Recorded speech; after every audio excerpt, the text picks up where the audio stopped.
Welcome to another edition of the HBCU Sports Podcast. I am Kendrick Marshall, who don't sound like Bill Cartwright this week. I am joined today by our full crew, Jarrett Hoffman, who's back with us this week, and Chris Stevens.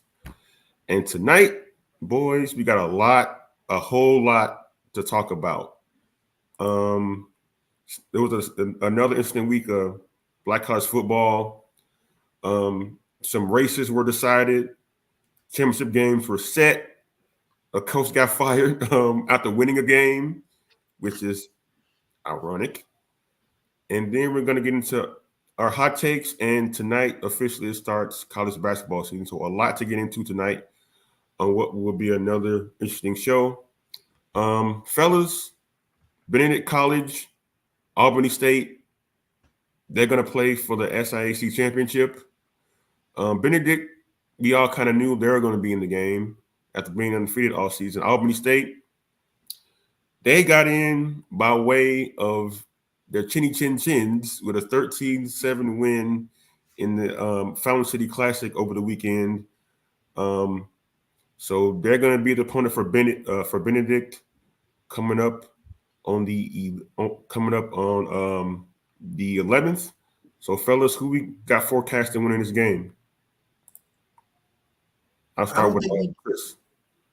I don't think we need a forecast for this one. I mean, this one is probably going to be as decisive. Well, I won't say that because Albany State, have to give them a ton of credit. They needed to beat two very good teams in the last 2 weeks of the season. They obviously took care of their business against Miles 45-7, and then they held on in their bitter rivalry game against Fort Valley's in the Fountain City Classic. So Miles is going to show up, but at this point, we're talking about a Benedict team that Jarrett will probably get into in a little bit as being on an all-time run in Division II, kind of like where Winston-Salem State was in the early 2010s. It feels like that kind of vibe with Benedict and Chennis Berry in charge. So it'll obviously Albany State is going to show up. They're not going to lay down. They're not going to roll over, but it may not matter because this Benedict team is probably outside of North Carolina, Central Florida, A&M, the strongest team that Black college football has to offer.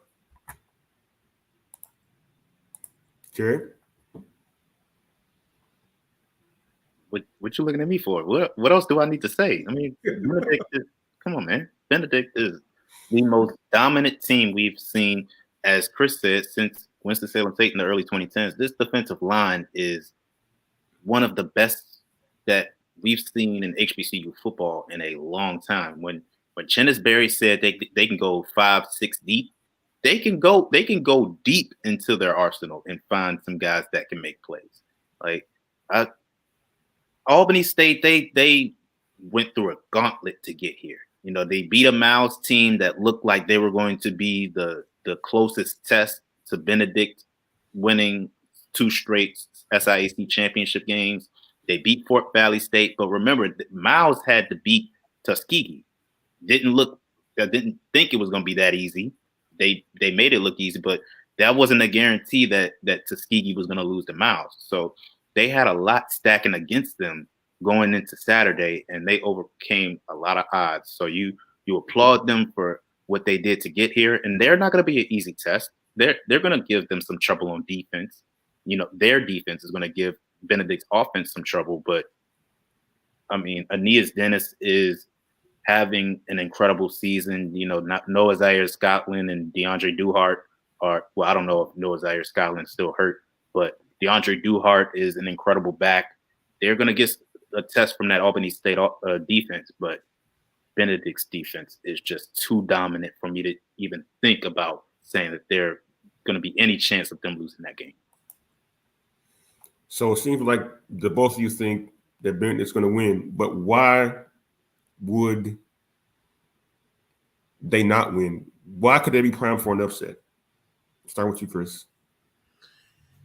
Well, if the bus somehow breaks down on the way to Atlanta, but no, seriously, Albany is going to have to, come out with the same intensity, the same fire, the same devil may care, we have nothing to lose attitude that has carried them the last 2 weeks. I mean, when you look at how Miles under Sam Shade went from a Cinderella story to a legit SIAC contender in the span of a few weeks, you figure, okay, Miles is going to make this interesting. And, you know, when they beat Albany State, and of course, they went to Albany and then got sent packing summarily quickly. So that didn't happen. And then, of course, Fort Valley State, that's a game Sean Gibbs, when I talked to him in August, he said he had circled on his calendar. So Fort Valley has been working up towards Albany all season long. And then Albany said, okay, you know, meet us in Columbus. We'll see what's good. And Albany was good. You know, it was only 6 points, but they pulled it out 13-7. So I just feel like if there's an upset to be had, it's going to be limiting that offense that Benedict has, and then trying to find a way to get past that defensive line that Jared mentioned, and especially the defensive backs that are tall, rangy, the kind of DBs that NFL scouts salivate over. So if they can find a way to beat that defense for at least maybe 2 or 3 big plays and then hold Benedict's offense off, then maybe they'll have a shot. But I just, again, it would take a bus breaking down for Benedict to not, you know, win that game.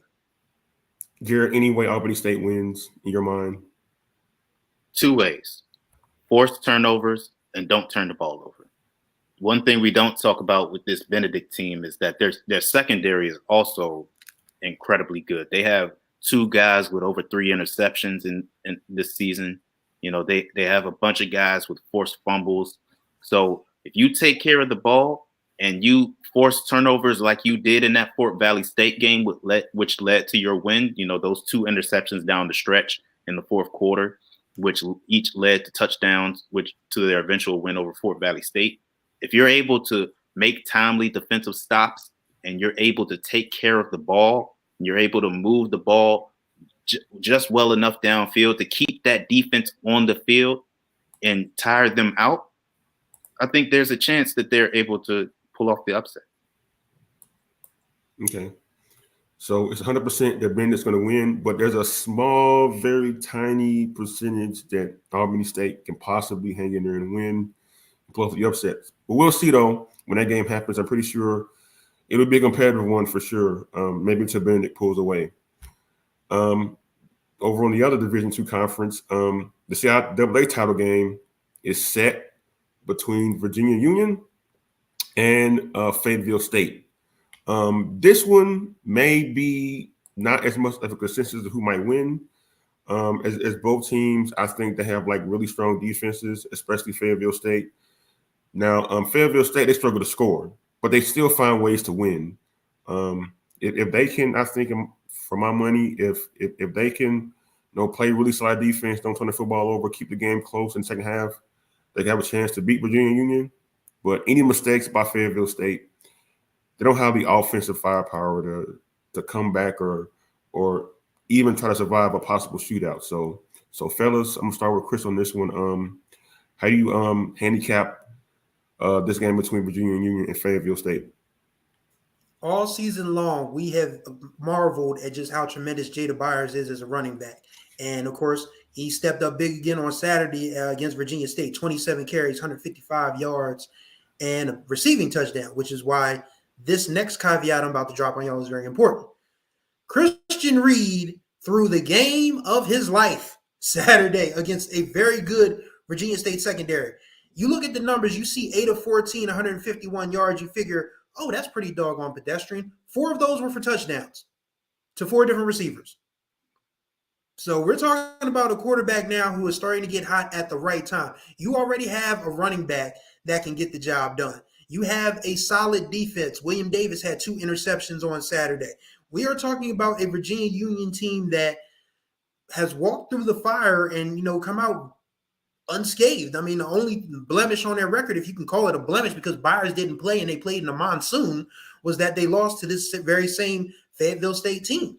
But as far as I know, there's not going to be a monsoon in Salem on Saturday. And Jada Byers, even though he left that game late with the knee problem, apparently he's good to go for next week because he was mouthing to, you know, the trainers that they pulled him off this field. I'm not coming out. So they made him stay out. So apparently he's going to be fine for Saturday. So you get Jada Byers, you get a good weather day, and you probably got Virginia Union heading to the NCAA tournament for the first time in 16 years.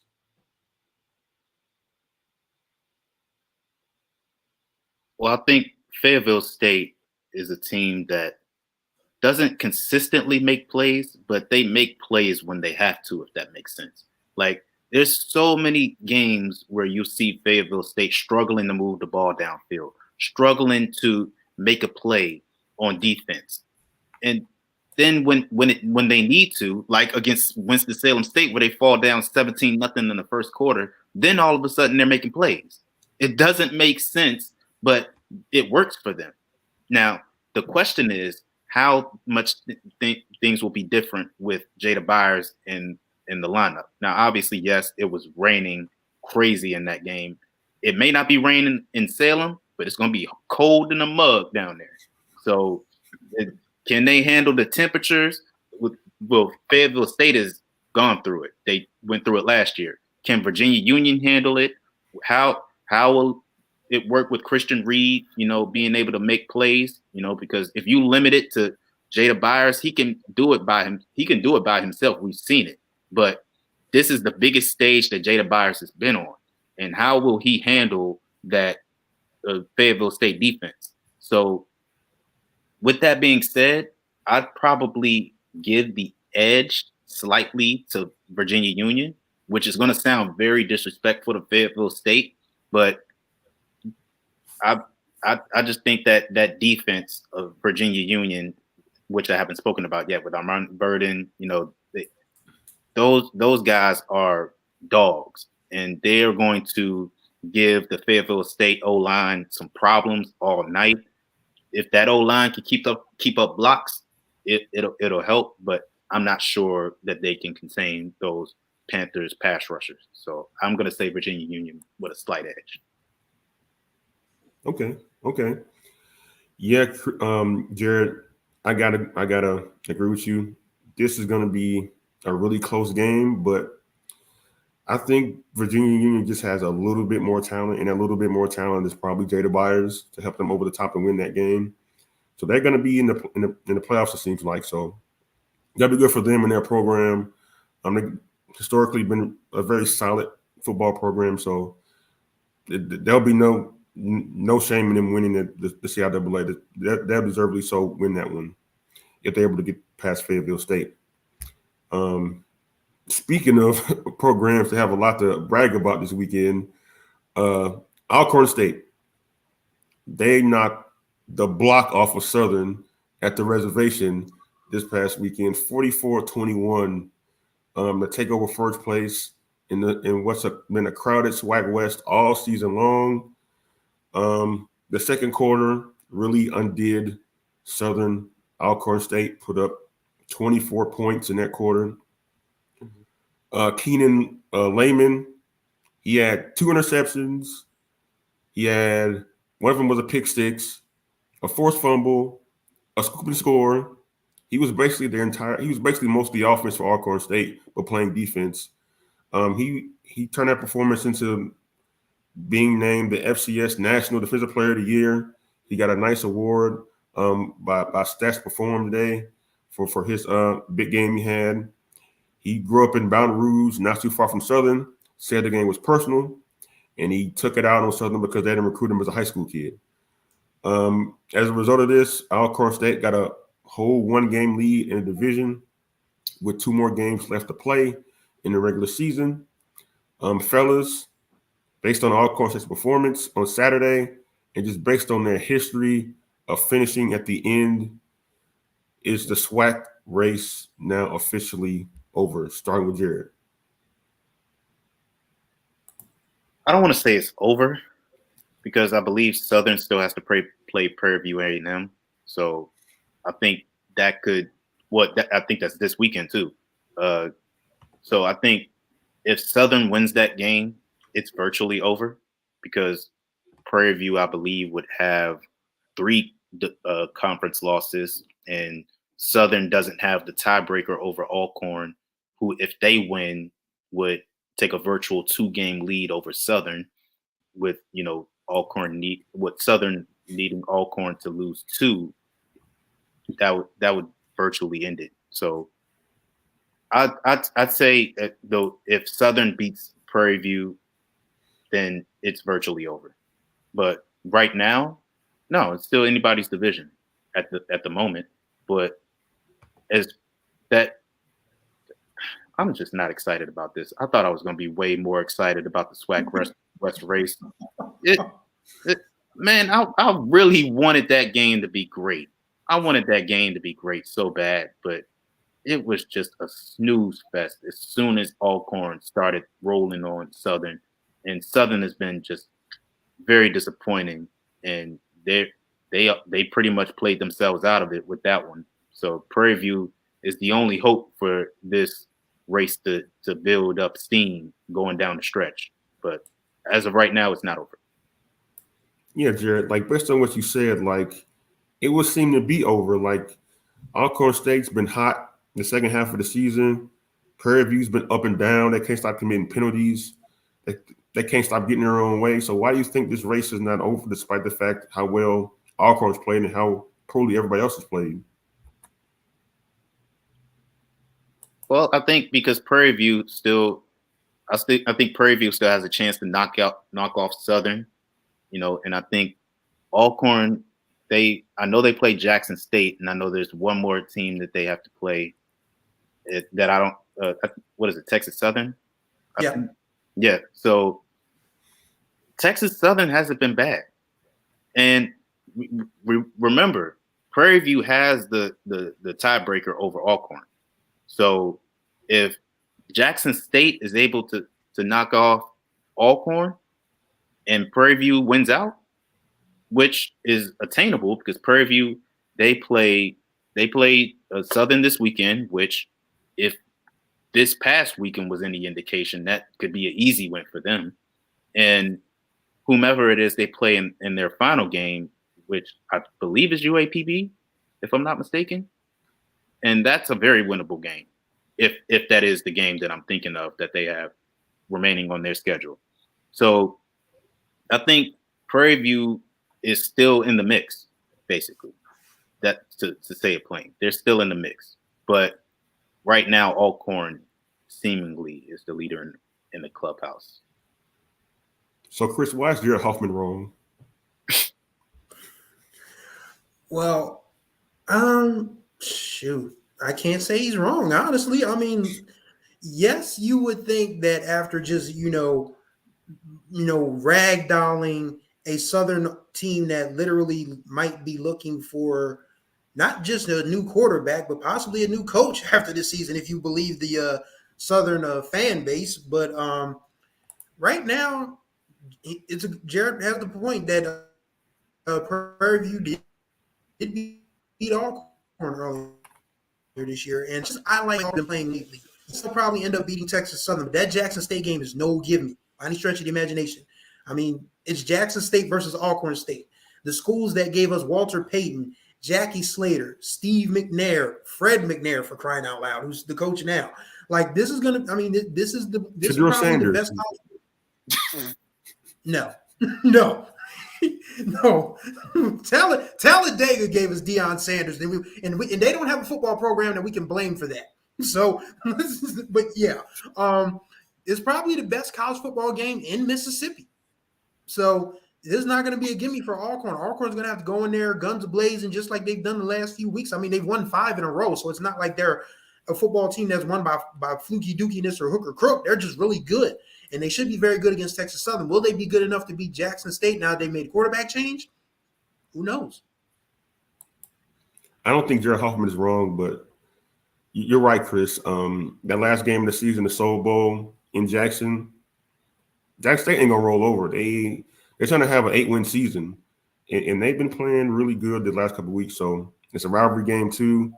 I know they want to spoil Alcorn's season, so yeah, that game is going to probably decide the West. But I think the way Alcorn State's played, they seem to always rise to the occasion when they're in position to like win a division or win a championship. So their reputation says to me like it's over. Like I don't think Alcorn are going to make mistakes like Texas Southern has made, like Southern has made, like Grambling has made throughout the season to slip up. So I think it may be Braves versus Rattlers down in Tallahassee December 2nd. So we'll see the last couple of weeks, but that's how I see it. Moving over to the MEAC, Howard laid an egg, to put it nicely. They were favored to beat a South Carolina State team that lost by 34 points the previous week to North Carolina Central. And Buddy Pugh's last home game as longtime coach of South Carolina State, a legend in his own right.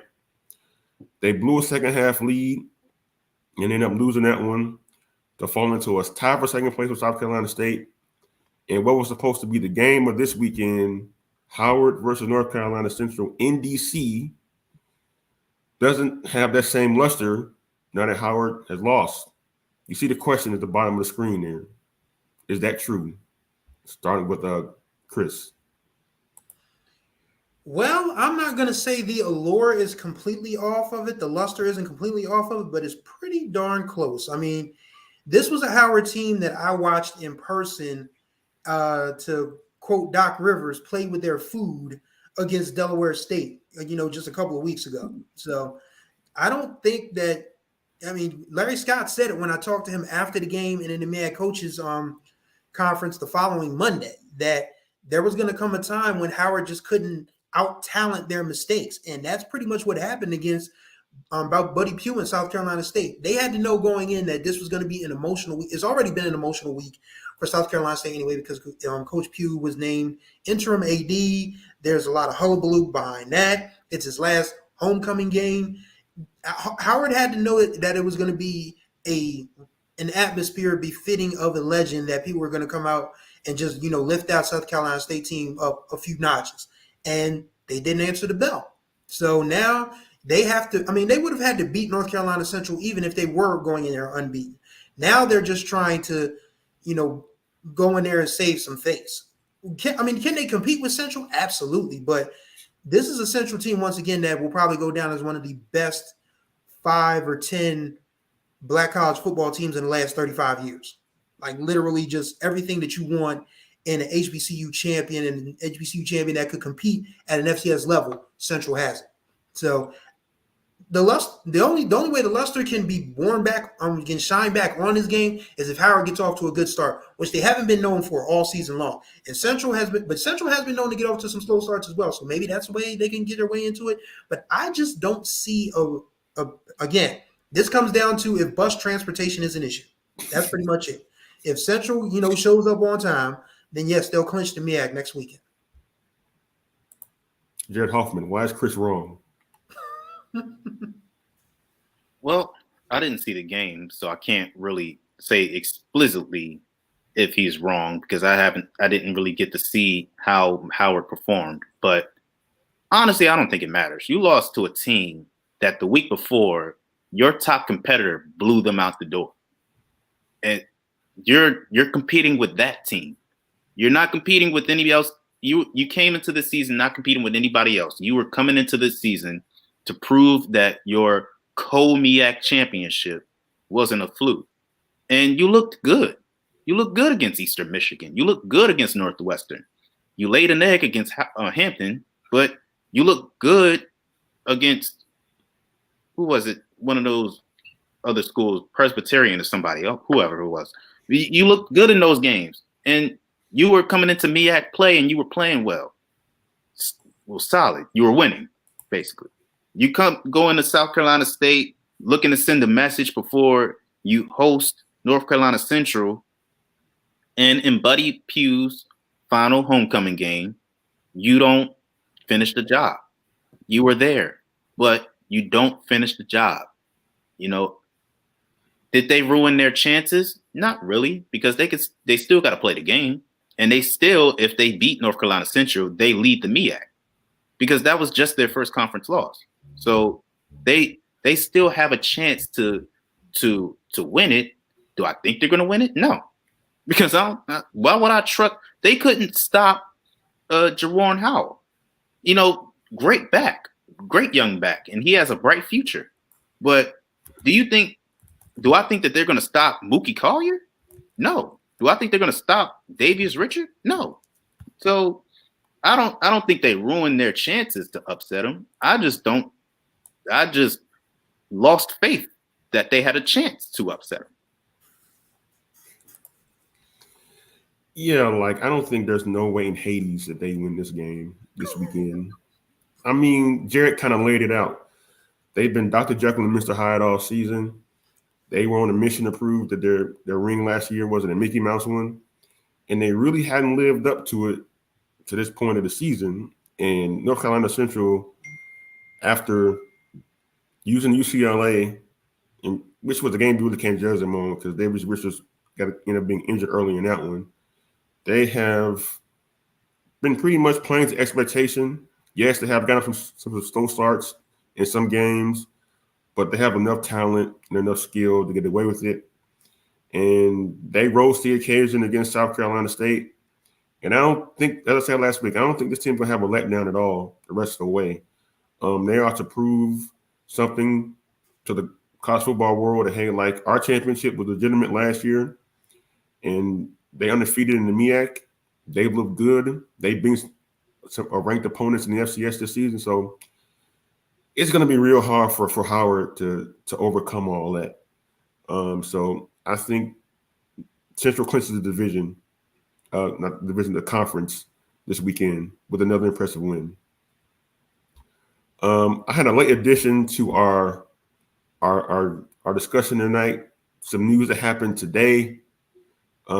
Morehouse College, winless Morehouse College until last weekend when they finally beat Clark Atlanta. They ended up letting go one of their former players, head coach Gerard Wilcher, after 8 months on the job. Jarrett Hoffman wrote a story today detailing that in some of the perspective from Wilcher, in terms of like how it went with the program, some shortcomings that he kind of faced, some challenges he had to like overcome. So, fellas, what do you think about this situation, about Morehouse football and kind of like how their season kind of developed and how they treated Wilcher at the end, starting with Jarrett? Yeah, so as Kendrick said, I wrote the story on, Gerard Wilcher being dismissed from Morehouse. And if you read his statement, where he talks about, and I'm paraphrasing, but the school not providing him a strength and conditioning program, the not being provided with the scholarships that needed and not having the resources, this points to this not being about results on the field. I think this has a lot to do with, and this is just this is just a hypothesis based on the information that I'm receiving. This is not intel. This is me giving my hypothesis. If you look at his statement about all the issues that he talked about with the program not having the resources to do, this points to him and the Morehouse administration butting heads. And they just could not, it was a marriage that could not continue. It was irreconcilable differences. This is basically a divorce, basically.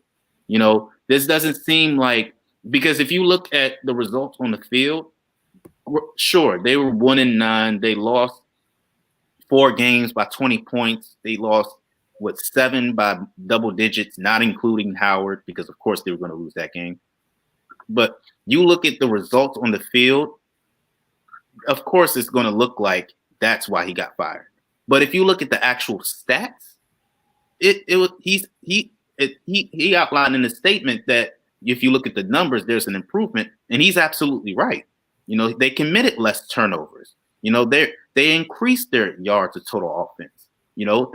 And if you actually look at the eye test, you'd see that in the Black College Football Hall of Fame Classic, they were actually in there with Virginia Union until Virginia Union just hit a switch and went on a tear. You look at their game against who was their homecoming contest. I think it was Kentucky State or Fort Valley State, whichever one of those. They were going to the limit against them. And then you look at the fact that they played just 2 home games. That is the least of any Division II HBCU football team. 2. The only other team every other team either played 4 or 5. They played 2. So people got to understand what was up against Coach Wilcher.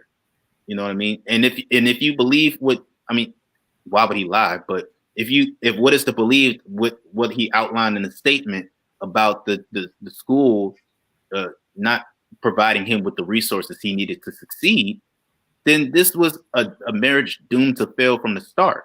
So I look at it as Morehouse football program does not have any direction, and they need to have a sit down. They need to have a Bethune-Cookman type of meeting after they let go of Ed Reed.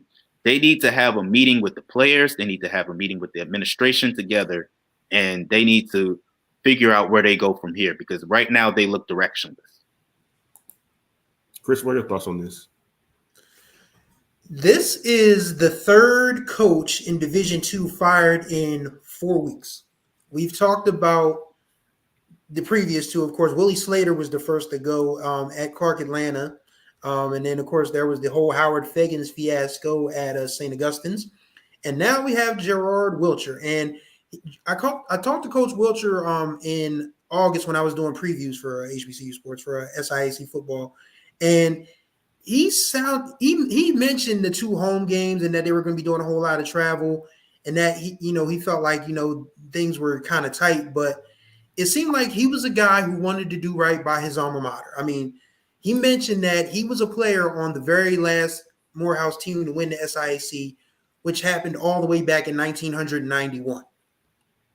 I was starting 5th grade when that happened, and of course, right now, as you can see by the gray hair in my goatee, I am not a 5th grader anymore. This is 2023. So we're talking about programs that have not been very good in the historical context, at least in modern HBCU football. As Morehouse hasn't won the SIAC in 32 years. Clark Atlanta's last winning season was when Barack Hussein Obama was elected as president of the United States the first time around. And has St. Augustine's been any good in football, ever? Can someone please, anyone, Bueller, can anyone tell me that? It's got to come into a point where schools start to look closely at the bottom line and be honest with themselves about their abilities to compete in certain sports, especially football. Because football is an industry that is not only results-based, it is profit-based. Like we are seeing it now on a larger scale, which I'll talk about a little later on in my hot take, that you've got to be able to raise a bag and keep a bag and build a bag and keep getting bags to put together a decent football program. Right now, these teams ain't even got Dollar Tree paper or plastic. It's not conceivable for these teams to compete right now. And I don't know what's going to take for them to understand that you can't just, you can say that. You can claim that, your buns have no seeds and you sell the Big Mick instead of the Big Mac. But these kids want the Big Mac. Their parents want the Big Mac. The fans that come to the games want the Big Mac. They don't want to hear nothing about your silver arches, man. You got to put something out there that people are going to want to see, want to support, and help you build on.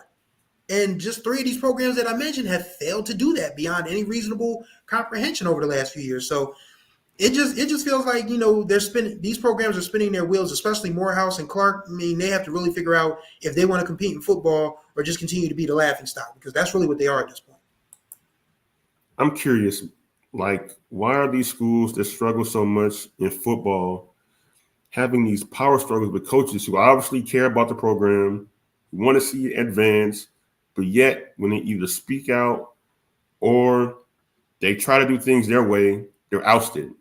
That's definitely not a good look. Like, how is Morehouse gonna hire a coach of any note after firing coach, an alum, by the way, after 8 months on the job? That's something that can't happen if you're Morehouse or any school. Like, you gotta treat your coaches, especially your alums, better than that, because you think will be more invested in the program's well-being than anybody else would be. It's just unfortunate that Wilcher had to go, and we all hope that the Morehouse football program is able to find some stability and some funding to help it be in a better position to compete, because right now it's not that way as it stands. Tonight starts college basketball, and that means a lot of black colleges are going to be on the road playing against Power 5 schools. The biggest game tonight is headlined by North Carolina Central, one of the great black college teams over the last 20 years. led by Lavelle Moulton. They're a great head coach. They're going to be at number 1 Kansas tonight in Lawrence. You got some other good games going on tonight. I think Prairie View secured the first win of any men's team in Black College basketball tonight. They picked up a win. A lot of teams are going to be competing for tournament bids, either in their conference or for March Madness. So, fellas, I know it's pretty early in the season. Play just got started maybe 15 minutes ago. But how are we forecasting Black college basketball as the season gets underway tonight, starting with Jarrett?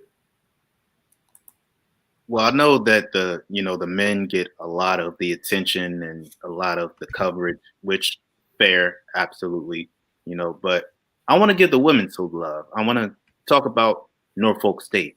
They have, the NC State transfer Diamond Johnson coming in, and I just recently did some research on her, watching some highlights of her, and she is a phenomenal talent. She's a player that can, play catch and shoot. She can play off the ball. She can, make plays off the dribble. She can dictate the pace of the game. She is going to be a godsend for Norfolk State. I'm excited to see what they have in store, in their quest for 2 straight MEAC championships. And remember the last time Norfolk State got a transfer from the ACC, it was Shanette Hicks. And Shanette Hicks won the MEAC Player of the Year and Defensive Player of the Year in the same season. And obviously the pandemic, unfortunately, upended their chances of potentially making a run in the MEAC and potentially making an NCAA tournament run. But I believe that Diamond Johnson is good enough that she can help lead this Norfolk State team to a lengthy run in the MEAC and potentially an NCAA tournament bid. Now, she's undersized. She's 5'5", but if you see her, she has the heart of the lion when she's on that court. And I'm excited to see them. But now in the SWAC, I'm excited to see how Jackson State bounces back from their tournament loss, still with the women, by the way. From their tournament loss in the SWAC tournament last year. They had their run ended by, I don't think it was Southern. I believe it was, I don't know if it was UAPB or Southern who beat them in the tournament, but I'm excited to see how, they bounce back from that adversity. They were the overwhelming favorite to win that conference tournament, and unfortunately were upended, and then they lost in the NIT tournament. But I'm excited to see them. So college hoops, you can never go wrong with it. The men are going to be exciting, the women are going to be exciting. I'm just glad that we have hoops back in the HBCU. Chris? I'll echo Jarrett's sentiments about Diamond Johnson, and I'll go a little bit deeper because I had a chance to talk to Larry Vickers for MEAC Media Day, and he brought up some interesting points about now that once you build a program that you can go into the living rooms of these 3, 4, and 5-star kids and be able to say, okay, look, when you come here, you're going to get an experience that's unlike anybody else's. And you can say that what Larry Vickers has done at Norfolk State, increasing that program from a team that may have won probably 2 games once upon a time, 1 year before he got there, to winning the MEAC and having Dawn Staley pay for your dinner, and then after the game come in and give you guys encouragement to go forward. So, when a kid like Diamond Johnson sees that, in fact, Coach Vickers said that Diamond was offended that he didn't recruit her fresh out of high school, but Coach Vickers was realistic about it, saying that, okay, I couldn't give you the speech that I can give you now. And that's important. We just talked about football coaches being fired before they can get a chance to build a program. You need to give coaches in these college sports, especially now in the transfer portal era, you need to give them 3-4 years to cycle out a class to say, okay, this is the kind of kid that can help our program. This is the kind of kid that can increase our brand recognition. This is the kind of kid that can make us decent and competitive on the basketball court. And that's what Larry Vickers has done in Norfolk State. I just wanted to make that point real quick. On the floor, yes, feels like Norfolk State is the favorite, but Howard still returns Destiny Howell, the preseason player of the year. They have a lot of young talent coming in. Ty Grace is a coach who literally demands well, I don't want to say demands perfection, but she absolutely gets the best out of her girls. So I would say that it's between those two, but it really wouldn't surprise me if crazy old Ed Davis, and I say that crazy like a fox because he's been one of my favorite coaches that I've ever interviewed in my life. I was a student reporter when he was winning MEAC championships at Delaware State, so he's crazy like a fox. He's really intelligent. He's been around the game for 50 years. He knows his stuff. Wouldn't surprise me if Morgan State jumped up and bit Howard or Norfolk State, but it feels like between Howard and Norfolk State on the women's side. Same thing on the men's side. The only thing is that Lavelle Moulton is lurking. And you can tell that, we'll probably see what happens after tonight, whatever that Kansas score is going to be. But if they can stay with Kansas, then North Carolina Central is going to be in the hunt as well. So that's pretty much the extent of it. I haven't had a chance to check out the SWAC yet. But yeah, I feel like Jarrett, if Tamika Reed and Jackson State can get back in the tournament, they'll probably be able to do some damage. So it'll be interesting to see because we're starting to come to a point now where the talent gap, while it's still significant, it isn't as it's not, as Cat Williams used to say, a 300 looks good until a phantom shows up. Everybody's starting to get phantom, performance out of their players now. So, not everybody has the fancy sports cars, but they have the reliable transportation that can get you where you want to go and make it, fun at the same time. So very much looking forward to seeing how these HBCUs stack up in this non-conference season and then how that helps them once they get into conference play. And also, real quick, let me just say real quick, I'm making it fast. I'm excited to see Zay Green return for UAPB. They made a SWAC run for the SWAC championship game without her in the lineup. She's coming back from injury. And then UAPB has added a lot of talent during the off season. So I'm excited to see how they look. Their head coach talked about Zay Green being a WNBA caliber talent. And I'm excited to see her prove that she actually is when she gets out there on the floor. Just have to say that real quick. Yeah, I'm going to give you guys a hot basketball take. Not courtesy of myself, but for our colleague Herbert Stewart, who does work with bands for us, hopefully do some basketball stuff for us. He said that Langston could be the black college basketball team with the best chance to win a national championship. Now, as you know, they went on a big-time run last season. They came up just short of doing that. So I know they're NAIA, and I know they don't get a lot of national attention, but if Herbert says that, as much as he knows about college basketball, I would pay very close attention to Langston because they have a really good program down there. Jerry, go ahead. I was about to say, I concur because I talked to their head coach last year, and he is a guy who has a great track record. If people remember, he led Talladega to the NAIA national championship game. So this is a guy with a proven pedigree. He has recruited multiple Division I transfers during the offseason. So when Herbert says that, he is absolutely right because they have a coach with a proven track record and he has players who are confident in his system and they have the talent to get it done. So absolutely be on the lookout for Langston.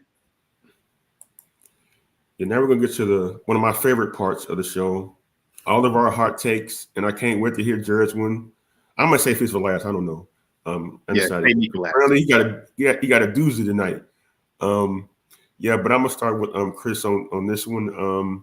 You got some thoughts about some pretty important developments. Let's everybody hear what Chris has to say. Well, way to set the floor for me.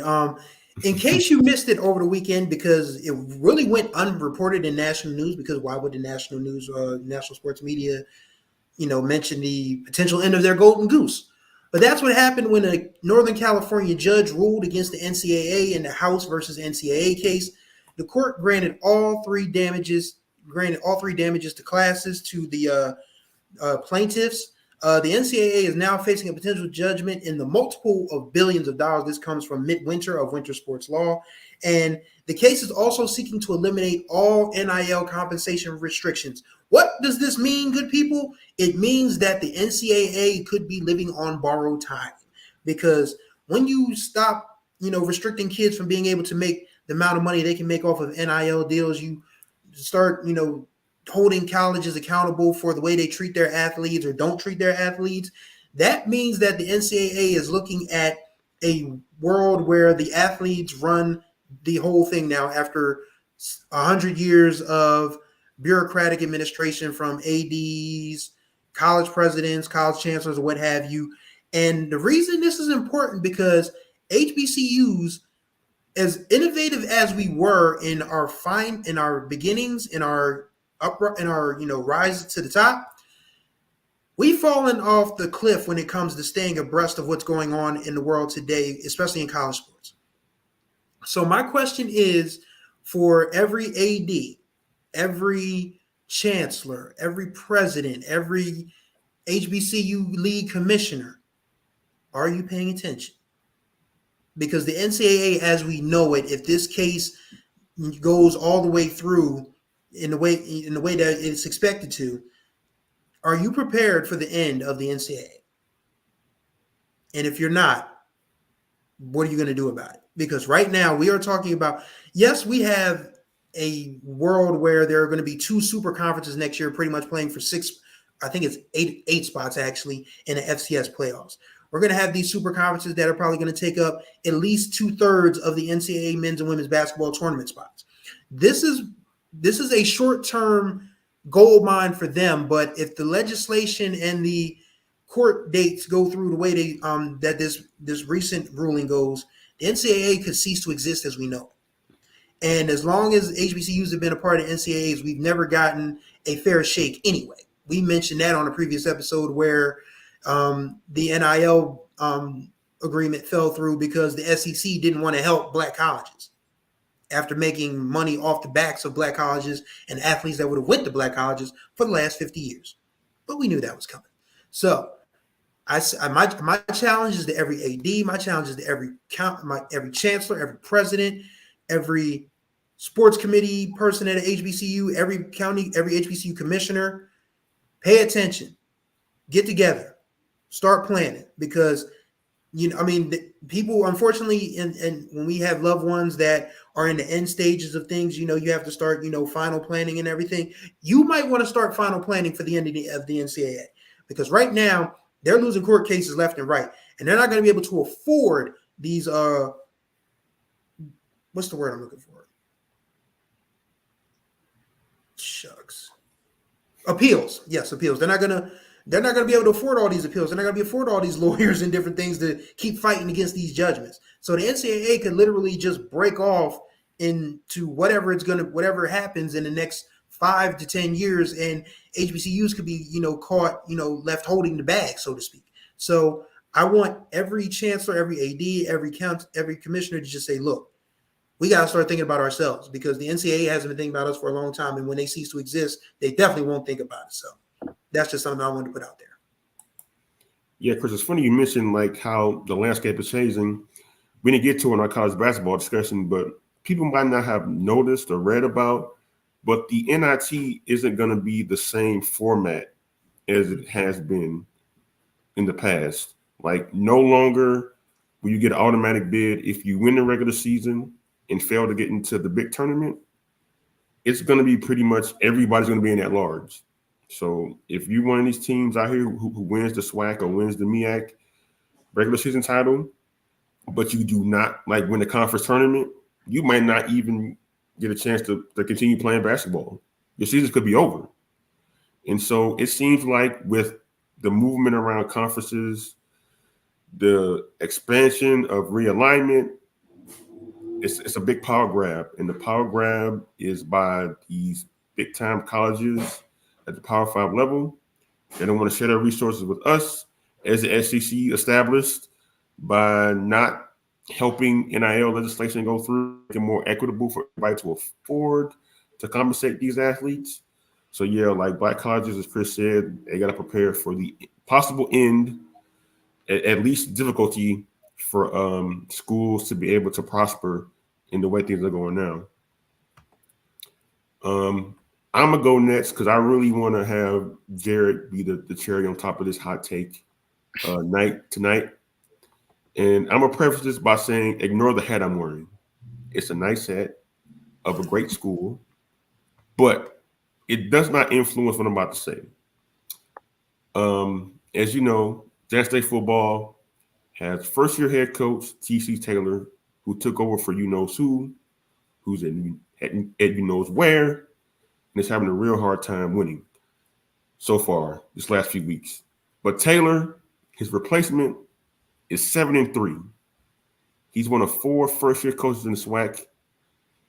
Those other 3 coaches at Arkansas Pine Bluff, Mississippi Valley State, and Bethune-Cookman, combined record 2-16. Yes, not very good if you're not Jackson State. But Taylor has had to deal with not only being the first-year head coach, but dealing with a roster that's been almost completely overturned, losing a lot of his good players to the transfer portal. We know who most of them are. Having to install a new system, try to install a new culture, try to recruit, try to replenish what was built over the last few years, keep the momentum going. My take is that TC Taylor should get a lot of consideration for SWAC Coach of the Year. I know Willie Simmons down at Florida A&M is like going to win an award for being undefeated in the SWAC, winning the SWAC East, going away, likely winning the SWAC championship, going to Celebration Bowl. But with all due respect to the 3 other first-year coaches who've been put in really terrible positions by many different circumstances, TC Taylor probably had the most difficult job of any of them based on expectations and based on who he was following. Like, you never want to be the guy after the guy because you're not going to be judged fairly. But all things considered, TC Taylor, who is a Jackson State alum, has been an assistant coach in the MEAC and in the SWAC for many years. He was able to overcome the team playing their first 5 of their first 6 games on the road. One of those games was at an FBS school. A lot of those games were in different cities where I take plane flights. They traveled 2,000 miles by either plane or bus the first 4 weeks of the season. They only have 4 home games this year. And for that team, based on everything that's transpired in the last 6 to 8 months, to be able to win 7 games and likely finish in second place in the SWAC is remarkable. And I think he should be given all the flowers for the job he's done, because him keeping that momentum going after what was established the last 3 seasons was remarkable. He's a rookie coach. He's going to make mistakes. A lot of the JSU fan base has been on him for some in-game deficiencies that's taking place, that goes along with being the first head coach, and he's taking account to it. Said, yeah, that's my bad. I could be better. He admitted that today in the SWAC media coaches conference call. So TC Taylor, he waited so long for the opportunity. He's finally got it, and so far so good and making the most of it. So anybody out there voting for SWAC Coach of the Year, please consider Taylor for it, because he's done an admirable job in a situation that not many coaches could easily walk into. And now for the cherry on top, the hot take we've all waited for. Jarrett Hoffman is going to ruin the internet tonight. Go ahead, my friend. Just before I get to my hot take, just to compound your point about TC Taylor deserving SWAC Coach of the Year consideration. Imagine your team losing Shador Sanders, Sivion Wilkerson, Travis Hunter, Niles Gaddy, Kevin Coleman, so many other names that I can't, pretty much half of your championship team, and you still go 6-3 in your first season as head coach. That he got my vote. I know that Willie Simmons deserves it, but man, TC Taylor is doing a heck of a job. Okay, enough stalling. South Carolina is having one heck of a HBCU football season. You know, Allen has shocked everyone and had the turnaround season for the ages, you know, led by David Wright at quarterback. You know, they got Bo Harrington at running back, and they look like a team that has a very bright future. And then you got Benedict, who just completed their second straight undefeated regular season, something that has not been done since Winston-Salem State did it in 2011 and 2012, which goes back to what, Chris said about them not having a dominant run, unlike having a dominant run like Winston-Salem State back then. Well, the numbers clearly show that's true. But arguably the biggest story coming out of South Carolina in the HBCU football is Buddy Pugh's impending retirement from South Carolina State, having been the head coach of the team since the early 2000s. Easily the longest tenured head football coach in HBCU football currently, and he is set to retire soon. And obviously, he's going to need a predecessor. And many people believe that that predecessor should be Chennis Berry, and he is very deserving of that position. But and South Carolina State should definitely call him. But if I'm Chennis Berry, I listen to what they have to say, and I say no. And here's why.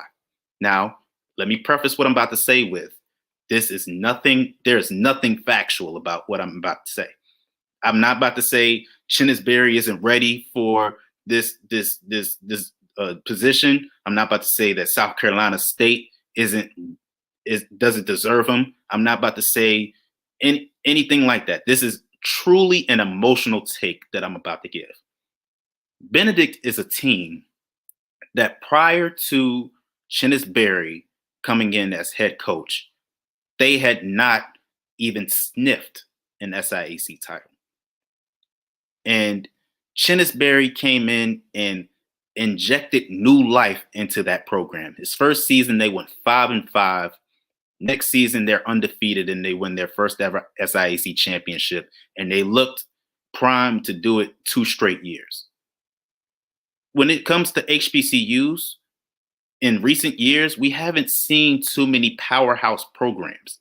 And when I say powerhouse programs, I don't mean great for a year and then, don't replicate it the next year. I mean, consistently, year after year, you are a contender for being among the best HBCU football teams we've ever seen. Winston-Salem State had it when they had Connell Maynor. North Carolina A&T had it throughout the late 2010s. Grambling State has had numerous runs throughout their history. Jackson State had it with W.C. Gordon. That's what Chennis Berry has with Benedict, a team that has never been known for being a great football program. This is a chance to build up new programs that we haven't seen have that success. And I think the same thing about Allen, and I think the same thing about Edward Waters. I hope that Toriano Morgan, and I hope that Allen's coach was Teddy Keaton. I hope that he's able to, stay with their respective programs and able to build those programs up into a perennial championship contender. Because we've seen South Carolina State be great. So it's not about whether or not Chennis Berry is capable of doing it, because he is. Because we see what he's doing now with Benedict, and we've seen what he's done as a coordinator at Southern and all the other places that he's been. So this is purely an emotional take. I really want to see Benedict continue to reap the benefits of his recruiting, of his coaching, of his leadership. And I want to see more Benedict players be contenders for NFL roster spots. I'm going to cause a riot if Lubert Danellis is not on a NFL practice squad or a training camp on a team's training camp roster. I think Jerron Kilpatrick, one of their defensive backs, is going to be a guy that could potentially be on an NFL training camp roster or on an NFL practice squad potentially, or at least, given a tryout during the preseason. Jaden Brockton is a guy that I believe can be built up into a potential NFL caliber talent. We need to build up these institutions that haven't had that success. And the same thing, if we go to the CIAA with Johnson C. Smith, This is all about wanting to see new programs see success that they have never seen before. So when it comes to Chennis Berry, I'm not saying he should say no. I'm hoping he says no, because this is purely emotion based.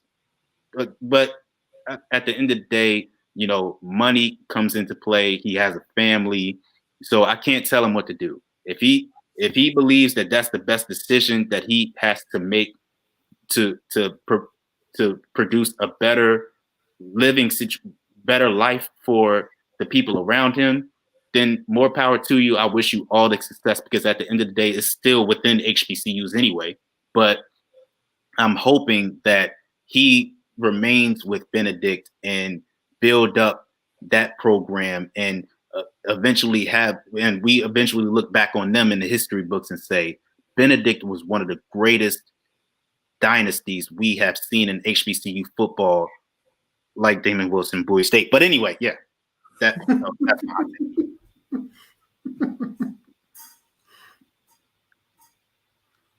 You're on mute, Kendrick. Yeah, you heard Jared say he doesn't want South Carolina State to be great. So that's how that goes. But like, that's a really good take though, Jared. Like, you want to see Benedict prosper. Like, we need as many great teams as possible to prosper at all levels. So I can respect that take for sure. Yeah, man. Hey, South Carolina State, don't get in my mentions. Talk about he hating on us. He don't want us to be great. No. I hope that you guys, whoever you guys hire as your next coach, I hope that if it is Chennis Berry, I hope that you reap the benefits of his amazing recruiting and his amazing coaching. And if you decide it's not Chennis Berry, I hope you have success with whoever you pick who is not Chennis Berry. I want all HBCUs to succeed. Of course, we want our own HBCUs to succeed, but I want all of us to succeed, because because one succeeds, we all succeed at the end of the day. I can go with that. I agree with that. But whoever follows Buddy Pugh will be the guy who follows the legend. So they're going to be big shoes to fill, regardless who South Carolina State ultimately ends up hiring to replace him. But, folks, that is going to be our show for tonight. Thanks for joining us. Thanks for tuning in. As always, we try to do this every single Monday night. The cast of characters might change from week to week, but we're going to stay committed to talking about Black college sports with you guys on a weekly basis, as consistent as possible. Please continue to follow us here on YouTube, on Twitter X, on Facebook, at our website. You see scroll across the bottom of the screen. If you have opportunity to donate, please do. At the link you see below, we're available on Cash App. So for Jarrett Hoffman and Chris Stevens, I'm Kendrick Marshall. Thanks for joining us once again.